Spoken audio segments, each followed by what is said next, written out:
이번 영상에서 다룰 ETF는 문 ETF입니다. 이 ETF를 소개드리기에 앞서서 이 ETF에 미친 수익률부터 보여드리겠습니다. 2020년 11월 12일에 상장한 이후에 이 ETF의 수익률은 콤프, 아크케이, QQQ와 비교해서 보여드리겠습니다. 이걸 보면 왜 ETF가 미친 ETF이고 반드시 정신 바짝 차리고 봐야 하는지 알 수 있습니다. 2020년 11월 12일부터 현재까지 4개 ETF 수익률을 보면 QQQ가 15% 수익률을 올릴 때 콤프는 53.62%, 아크케이는 57.53%, 문은 97.43%의 수익률을 보여줬습니다. 단일 종목도 아니고 ETF인데 상장한 지 겨우 3개월 만에 2배 수익률을 올린 정말 어마어마 무시무시한 ETF입니다. 혹시 콤프가 뭔지, QQQ가 뭔지, 아크케이가 뭔지 모르시는 분들이 계시다면 제가 이 ETF들을 다룬 영상들이 있으므로 본 영상 설명란에 걸어둔 링크를 참조해주시면 좋을 것 같습니다. 그럼 한번 알아보겠습니다. 우선 문 ETF를 운영하는 자산운용사 다이렉션 웹사이트를 가보았습니다. 문 ETF의 풀네임은 다이렉션 문샷 이노베이터스 ETF입니다. 이 ETF는 S&P 케인쇼 문샷 인덱스를 추종한다고 합니다. 그러니 자연스럽게 S&P 케인쇼 문샷 지수는 무엇인지부터 설명드리겠습니다. 제 콤프 ETF 영상을 보신 분들은 아시다시피 켄쇼는 금융인공지능을 뜻하고 이 켄쇼 인공지능은 S&P가 현재 가지고 있습니다. 켄쇼 문샷 인덱스는 켄쇼의 여러 지수들 중에 하나입니다. 문 ETF는 단순히 이 지수를 추종하는 ETF입니다. 그럼 이 지수가 어떻게 형성이 되나를 보겠습니다. 이 지수는 미국에 상장된 혁신적인 기업 50개를 골라서 투자한다고 합니다. 50개의 기업을 고르는 기준은 Early Stage Composite Innovation Score를 바탕으로 한다고 합니다. 한국말로 혁신을 선도하는 종합 점수를 기준으로 선정한다고 하는데 기업이 얼마나 미래 혁신에 관심을 가지고 사업을 하냐에 대한 기준을 보는 겁니다. 한마디로 미래에 대박칠 기술을 가진 업체를 미리 발굴하여 투자해서 수익률의 극대화를 한다는 것인데 종목 선정이나 투자 철학은 그냥 아크 자산운용사의 캐시우드 철학과 똑같다고 보면 됩니다. 단지 아크와 문의 차이는 아크는 캐시우드와 포트폴리오 매니저들의 주관을 바탕으로 종목을 액티브하게 매매를 하면서 ETF를 운영하는 반면 문은 켄쇼 금융인공지능이 정해진 알고리즘을 바탕으로 시장을 분석하여 투자 결정을 내린다는 것입니다. 간단히 이 점수를 켄쇼 인공지능이 어떻게 찾아내는지 보면 우선 동종 산업에 있는 여러 기업들의 재무제표를 보고 매출 대비해서 연구개발비에 돈을 쓰는 비중이 엄청 높은 기업에게 높은 점수를 부여합니다.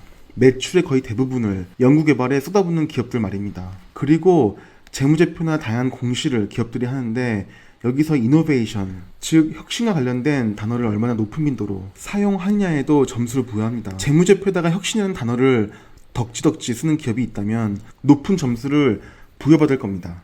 이걸 개개인이 한다면 완전 노가다이겠지만 인공지능에게는 어려운 일은 아니겠습니다. 의외로 좀 단순한 알고리즘 같긴 합니다. 지금 보시는 자료는 S&P 글로벌 웹사이트에서 보고 있는 자료인데 S&P 케인쇼 문샷 인덱스를 추종하는 ETF는 문 ETF밖에 없다고 합니다. 그러니 이 지수에 관심이 있으시다면 저희에게 선택지는 문 ETF밖에 없는 것입니다.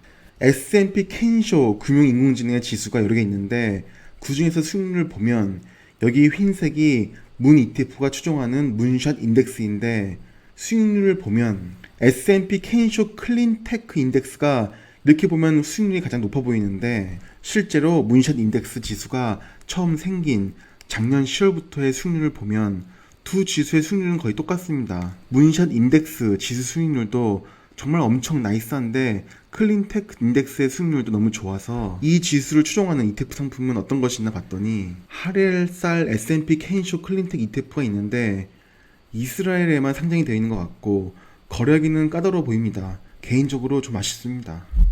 그럼 문 ETF에 대해 살펴보겠습니다. 나이스에 상장되어 있고 종목 코드는 당연히 문이고 운용 수수료는 0.65%입니다. 다소 비싸다면 비싸지만 이 운용 수수료가 투자에서 사실 크게 중요한 포인트는 아닙니다. 상장일은 2020년 11월 12일입니다. 말씀드린 대로 이제 상장한 지 3개월 정도 지난 ETF입니다. 말씀드렸다시피 추종 지수는 S&P 케인쇼 문샷 인덱스인데 종목 편입과 퇴출은 연간으로 이루어지고 리밸런싱은 6개월에 한 번씩 이루어진다고 합니다. 아크의 리밸런싱이 거의 매일 되고 있는 점에 비교하면 꽤 의외입니다. 그리고 인덱스 자체는 투자가 불가능하니 문 ETF에 투자해야 한다고 나와 있습니다. 다이렉션 자산운용사에 있는 탑10 보유 종목은 업데이트가 제대로 안 되어 있는 것 같아서 다른 플랫폼의 자료를 인용하면 마이크로비전, The X1, 뷰직스 코퍼레이션, 퓨얼셀 에너지, 난트 퀘스트 등이 상위 보유 종목으로 편입되어 있습니다. 그 외에 플러그 파워, 나노 디멘션 등의 기업들도 그렇고 제가 이전에 짧게 언급드렸던 기업들도 있고 낯설지 않은 기업들입니다. 마이크로비전이 비중 7% 이상으로 가장 높은 비중으로 편입되어 있습니다. 마이크로비전은 종목 코드 MVIS로 아마 다들 잘 아실 겁니다. 이 기업은 지금 영상에서 보시다시피 라이더를 만드는 기업인데 라이더뿐만 아니라 많은 기술들이 있습니다. 강력한 특허를 30개 이상 보유한 기업으로 알려져 있고 MEMS라는 초소형 정밀 기계 기술을 기반으로 한 레이저 빔 스캐닝 기술에 탁월한 기업입니다. 프로젝션 엔진과 자율주행뿐만 아니라 IoT 등 다양한 분야에 적용할 수 있는 라이더 기술도 있고 어쨌든 미래 혁신 기술들을 많이 보유하고 있는 기업이 되겠습니다. 마이크로비전의 주가는 달나라로 날아가는 주식들을 담은 문 ETF의 1등 편입 종목답게 주가 역시 계속 날아가는 중입니다. 그 다음 기업이 X1인데 비중은 6% 이상입니다. 종목 코드는 X1이고 이 역시 나스닥에 상장되어 있습니다. 주가 역시 달나라로 날아가는 중입니다. 그러고 보면 문 ETF에서 고른 종목들이 결과론적으로는 급등주들을 선제적으로 잘 골라낸 것 같습니다. 앞서 말씀드린 마이크로비전도 그렇고 X1도 그렇고 작년 말까지만 해도 주가가 미동도 안 하던 종목이 문 ETF가 매수하고 급등했습니다. X1 기업은 3D 인쇄와 프린팅 기술을 바탕으로 관련 제품과 서비스를 제공하는 기업입니다. 메탈 3D 프린팅 업체로도 알려져 있는데 메탈이라고 해서 금속만 다루진 않습니다. 제가 대략 10여 년 전에 HP 등의 글로벌 기업에 납품을 하는 중국의 노트북 케이싱 업체를 방문한 적이 있는데 가령 지금 저희가 쓰는 노트북의 케이스는 철도 아니고 알루미늄도 아니고 마그네슘인 경우가 많습니다.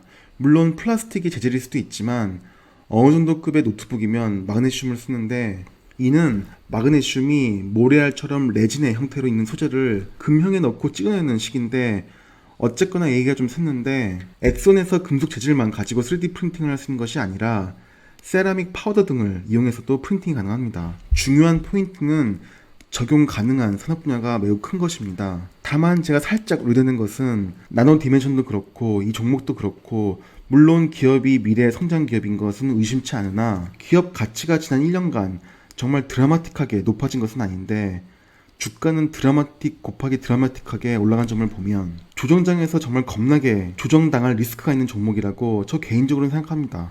이 다음 기업은 뷰직스 코퍼레이션입니다. 페니스탁이었는데 작년 12월 중순 이후로 급등했고 지난주에도 급등하고 장을 마무리했습니다. 다시 한번 켄쇼 문 ETF의 종목 선정 능력에 박수를 칩니다. 이 기업은 아마도 제가 콤프 ETF 영상에서 짧게 언급드린 적 있는 기업 같습니다. 스마트 글래스 기술 업체인데 이걸 의료 산업에도 적용시키는 솔루션을 시장에 내놨습니다. 사실 구글도 스마트 안경 사업을 벌리고 있고 인텔의 반트라는 제품도 있습니다. 제가 애용하는 음향기기 업체인 보스 역시 이런저런 안경을 내놓긴 했습니다. 물론 아직은 매우 별로입니다. 사실 이 시장이 제 개인적인 생각에는 향후 잠재적 성장성이 매우 확실한 시장이라고 생각합니다. 스마트 안경의 가격대를 50만원대 이하로 낮춰서 제품들이 곧 1, 2년 내에 나올 것 같은데 가령 블루투스를 이용한 통화, 음악 감상, 내비게이션, 사진, 동영상 등 웨어러블 산업의 완전한 신분야이자 상용화가 가장 가까운 근미래에 나올 아이템입니다. 물론 현재도 상용화된 제품이 나오긴 했지만 일반 개인 소비자가 접근할 만한 가격대나 상품성은 아직은 없습니다. 어쨌든 뷰직스 역시 인텔이 어느 정도 지분을 투자한 기업으로 알고 있고 향후 주목해야 할 기업이 되겠습니다.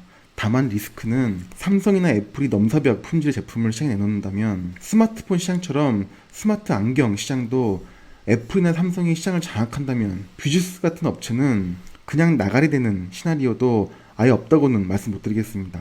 그 다음 종목은 퓨얼셀 에너지입니다. 4% 이상 편입되어 있는 종목입니다. 종목 코드 FCEL로 역시 나스닥에 상장되어 있고 작년 11월까지 페니스탁이었다가 미친듯이 계속 가격이 올라서 3개월 만에 거의 5배 주가가 상승한 종목입니다. 미국 주식에 관심 있는 분들은 다 아실 텐데 퓨얼셀 에너지와 플러그 파워, 발라드 파워 시스템 모두 문 ETF의 상위 10위 보유 종목 안에 편입이 되어 있고 이 세 종목 모두 연료 전지 관련 기업입니다. 퓨얼셀 에너지를 보면 사실 수소 연료전지 발전소라는 솔루션이 도대체 어떤 원리인지 모르고 투자하시는 분들이 대부분일 것입니다. 이 업계에 있는 제가 발전소에 대해 이해를 하려고 해도 솔직히 이해가 잘 가지 않습니다. 미국의 민주당이 역사적으로 친환경 정책을 펼친 정당이기 때문에 플러그 파워 등의 기업과 함께 바이든 수혜주로 꽤 각광받는 기업이고 많은 투자자들이 몰려서 주가가 많이 오른 종목입니다. 많은 투자자분들이 단순히 친환경 관련 종목이다, 바이든 수혜주이다, 수소에너지 관련주이다 등등 해서 그냥 막연한 기대감에 깜깜이 투자를 하시는 분들도 많을 것 같습니다. 역사적으로 봤을 때 현재 이 종목을 통해 몇 배 정도의 큰 수익을 내신 분들이 계시다면 어느 정도 익절을 해서 수익을 확보하고 남은 돈으로 계속 투자를 하시는 것이 어떨까 싶을 정도로 주가가 꽤 위험하게 올랐다고 저는 개인적으로 생각을 하고 이 종목이 공매도 세력의 타깃이 종종 되어왔던 종목이기 때문에 조정장에서의 정말 피눈물 나는 종목이 될 수도 있습니다. 대세 하락장이 만약 온다면 게임스탑 사태처럼 모든 종목을 개개인들이 다 막아낼 수는 없습니다. 이 정도가 제가 바라보는 퓨얼셀 에너지에 대한 그냥 짧은 견해입니다. 이 정도로 대충 문 ETF의 상위 보유 종목들을 살펴봤는데 나름 영상을 만들면서 저 개인적으로는 이 ETF에 대해 꽤 큰 감명을 받았습니다. 앞으로의 수익률은 모르겠지만 최근 3개월 동안 100% 가까운 수익률을 보여줬다는 점이 참 놀랐습니다. 저희 같은 개개인이 가령 요즘 같은 상승장에 3개월이라는 기간 동안 100% 이상의 수익률을 보여주는 종목들에 투자하는 것이 사실 어렵진 않지만 전체 포트폴리오에서 100% 수익률을 내는 것은 힘들 겁니다. 가령 제가 최근에 타이거 브로커스, 이항, 모더나 같은 종목에서 100%가 훌쩍 넘는 수익을 냈지만 이 종목들이 제 전체 포트폴리오에서 차지하는 비중은 많지 않습니다.